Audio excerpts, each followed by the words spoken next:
নমস্কাৰ বন্ধু বান্ধৱীসকল, পিটি হোম কিচেনৰ ফালৰ পৰা মই পিটি আজি আপোনালোকৰ বাবে লৈ আহিছোঁ মগু দালিৰ ঢোকলা। অলপ বেলেগ ধৰণে বনোৱা মগু দালিৰ ঢোকলা বনাবৰ কাৰণে মই এক বাটি দালি ভালদৰে ধুই পেলাই ৰাতিয়ে ভিজাই পেলাই থৈ দিছোঁ। ৰাতি নিভিজালেও 1 ঘণ্টাৰ আগত ভিজাই পেলাই থৈ দিব, যাতে দালিখিনি একদম ভালদৰে কোমলি যায়। তাৰপিছত দালিখিনি মই আকৌ এবাৰ ধুই পেলাই এখন চালনীত টুকি থৈ দিছোঁ, কাৰণ ঢোকলাটো বনাবৰ কাৰণে পানী বহুত বেছি প্ৰয়োজন নহয়, আমি শুকানেই পিচিব লাগিব। দালিখিনি এটা মিক্সাৰ জাৰত ট্ৰান্সফাৰ কৰি ল'ম। 1 ইঞ্চি আদা মিহিকৈ কাটি এড কৰি দিছোঁ, লগতে 2 চামুচ পানীও এড কৰি দিছোঁ। এই পানীটো আপোনাৰ জৰুৰত হ'লেহে এড কৰিব। যদি আপুনি এনেই পিচিব পাৰে তেতিয়াহ'লে এনেই পিচি ল'ব, পানী ইমান প্ৰয়োজন নাই এই ঢোকলাটো বনাবৰ কাৰণে, কিন্তু অকণমান পানী দিলেও কোনো কথা নাই। দালখিনি একদম পূৰা মিহিনকৈ পিচি ল'লোঁ। পিচি লোৱাৰ পিছত মই দালিখিনি উলিয়াই ল'লোঁ। এতিয়া মই ইয়াত এড কৰিম চুজি। যোনটো বাতিয়ে মগু দালি লৈছিলোঁ সেইটো বাতিৰে 1 বাতি মগু দালিৰ কাৰণে আধা বাতি মই চুজি ব্যৱহাৰ কৰিছোঁ। এইটো একদম পাৰফেক্ট জোখৰ ঢোকলা চাইজটোৰ কাৰণে। চুজিখিনি যদি বেছি মোটা হয় তেতিয়াহ'লে অকণ মিক্সিত ঘূৰাই পেলাই মিহিন কৰি ল'ব, আৰু যদি মিহিন হয় তেতিয়াহ'লেতো কোনো কথাই নাই। এতিয়া ভালদৰে এইখিনি মিলাই ল'ম, চুজি আৰু দালিখিনি। ইয়াত পানী আপোনাৰ যদি দৰকাৰ হয় তেতিয়াহ'লে পানী এড কৰিব, নহ'লে নকৰিবই, কাৰণ চুজিয়ে মানে পানীটো অকণমান শুহিবও। ইয়াৰ বেটাৰটো বহুত বেছি পাতল হৈ যাব নালাগে আৰু বহুত বেছি ডাঠো হৈ থাকিব নালাগে। মোৰ ইয়াত পানীৰ প্ৰয়োজন হৈছে চুজি এড কৰাৰ লগতে। আধা বাতিমান পানী মই এড কৰিছোঁ, আধা বাতিতকৈ কম হ'ব, মানে কমেই হ'ব। সেইটো আপুনি দালিটোৰ হিচাপ অনুসৰি বা চুজিটোৰ চাইজ হিচাপতহে গম পাব। ইয়াৰ থিকনেছটো চাই লওক, মানে বহুত বেছি ডাঠ হ'বও নালাগে আৰু বহুত বেছি পাতলো হ'ব নালাগে। ভালদৰে মিলাই লৈ পেলাই এতিয়া এইখিনি ৰেষ্ট কৰিবৰ কাৰণে 15 মিনিটমানৰ কাৰণে আমি ঢাকি পেলাই থৈ দিম। যদি 15 মিনিটতকৈ বেছি সময়ো হয় নহয় তেতিয়াও কোনো কথা নাই, কিন্তু কম হ'ব নালাগে। যেতিয়ালৈকে ৰেষ্ট কৰে তেতিয়ালৈকে মই এখন প্লেটত গ্ৰীজ কৰি লৈছোঁ, অকণমান তেল সানি পেলাই। আৰু ইয়াত 15 মিনিট হৈ গ'ল আমাৰ দালিখিনি ৰেষ্ট কৰা। এবাৰ মিলাই ল'লোঁ। মিলাওঁতে যদি বেছি ডাঠ লাগে তেতিয়াহ'লে পানী অকণমান ইয়াত দি দিব, কিন্তু পানীৰ প্ৰয়োজন নহয়েই পৰাপক্ষত। আমি ইয়াৰ পিছত যেতিয়া বস্তুবোৰ এড কৰিম তেতিয়াও ইয়াত অকণমান ঢিলা হৈ যাব। ইয়াত মছলা এড কৰি দিছোঁ। মছলাত মই হালধি পাউডাৰ আধা চামুচ এড কৰি দিছোঁ, আধা চামুচতকৈ কম চেনি এড কৰি দিছোঁ, আৰু আধা চামুচ নিমখ এড কৰিছোঁ। নিমখটো সোৱাদ অনুসৰিও এড কৰিব পাৰে। এইখিনি একদম ভালদৰে মিলাই ল'ম, আৰু মিলোৱাৰ পিছত মই ইয়াত প্ৰথমতে দৈ দিবলৈ পাহৰি গৈছিলোঁ, পিছত দি দিছোঁ, কিন্তু আপোনালোকে এই মছলাখিনি দিয়া আগতো দৈখিনি এড কৰিব পাৰে। ইয়াত মই 3 চামুচ, ডাঙৰ চামুচ এখনেৰে 3 চামুচ দৈ এড কৰি দিছোঁ। ডাঙৰ মানে জলপান খোৱা চামুচে আৰু ডাঙৰ চাইজৰ চামুচখনে। দৈখিনি এড কৰিও ভালদৰে মিলাই ল'ম, আৰু দৈ যেতিয়া এড কৰি দিয়ে নহয় ইয়াৰ বেটাৰটো অকণমান পাতল হৈ যায়, আপোনালোকে দেখি পেলাই গম পায়েই গৈছে। ইয়াৰ জোখটো একদম পূৰা পাৰফেক্ট জোখৰ হৈ গৈছে এইটো, ইয়াতকৈ বেছি পাতল হ'ব নালাগে। আৰু এইখিনি মিলাই লোৱাৰ পিছত মই ইয়াত এতিয়া ইনো এড কৰিম। ইনোৰ জেগাত আপোনালোকে ইয়াত যদি বেকিং চ'ডা বা বেকিং পাউডাৰো এড কৰিব পাৰে। যদি বেকিং চ'ডা আৰু বেকিং পাউডাৰ এড কৰিব বিচাৰে তেতিয়াহ'লে আধা চামুচ বেকিং পাউডাৰ আৰু আধা চামুচতকৈ কম বেকিং চ'ডা এড কৰি দিব। মই ইয়াত যিহেতু ইনো এড কৰিছোঁ আৰু মোৰ দালিখিনিও যিহেতু সৰহ আছিলে তাৰ কাৰণে মই 1 পেকেট ইনোই ব্যৱহাৰ কৰিছোঁ। গোটেই ইনোখিনি এড কৰি লৈ পেলাই মই অকণমান পানী দি পেলাই ইনোটো এক্টিভ কৰিবৰ কাৰণে মিলাই ল'লোঁ, এটা ডাইৰেকশ্যনতে মিলাই ল'লোঁ।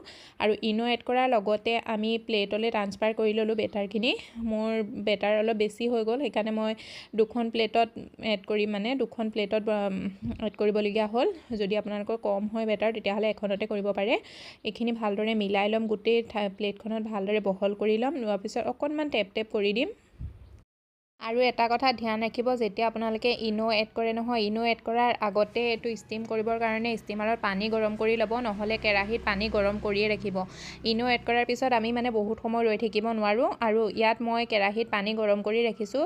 মোৰ প্লেটখন যিহেতু ডাঙৰ, কেৰাহীটোত মানে জোখৰ হৈছে, সেইকাৰণে মই ইয়াত ষ্টেণ্ড ব্যৱহাৰ কৰা নাই। কেৰাহীটোৰ পানীখিনি একদম পূৰা গৰম হৈ যোৱাৰ পিছত মই ইয়াত ওপৰৰ পৰা প্লেটখন এড কৰি দিছোঁ, আৰু 20 মিনিটৰ কাৰণে এইটো ঢাকি পেলাই মই সিজিবলৈ দিম। আনফালে মই এখন সৰু প্লেটতো বেটাৰখিনি ট্ৰান্সফাৰ কৰি ল'লোঁ, আৰু সেইটো মই কেৰাহীতে আজি ষ্টিম কৰিছোঁ।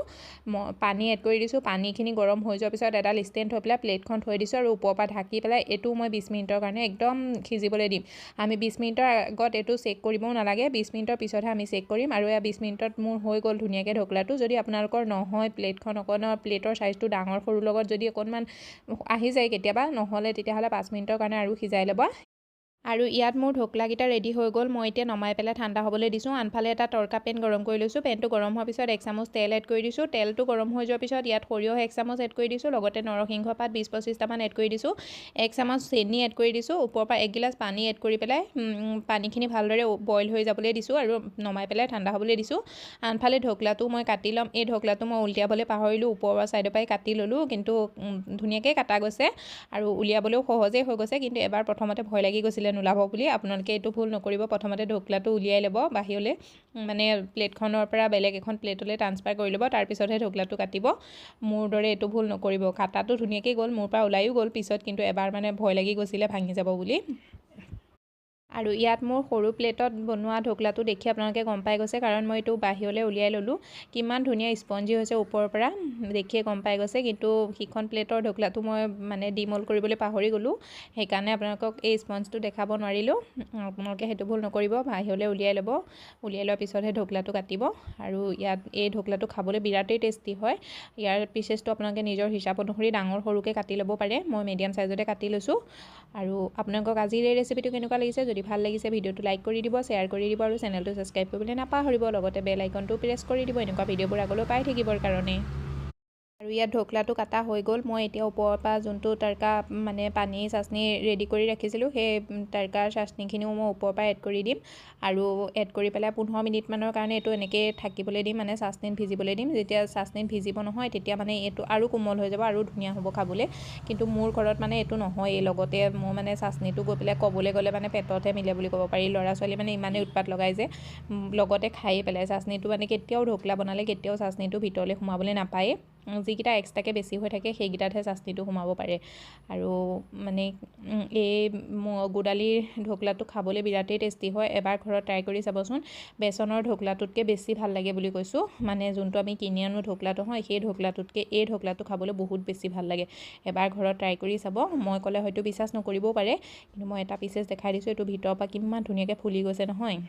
ঘৰত যদি এবাৰ এই ঢোকলাটো বনাই নহয়, আপোনাৰ ল'ৰা ছোৱালী আপোনাৰ পৰা সদায় বনাই খাব, ইমানেই টেষ্টি হয়।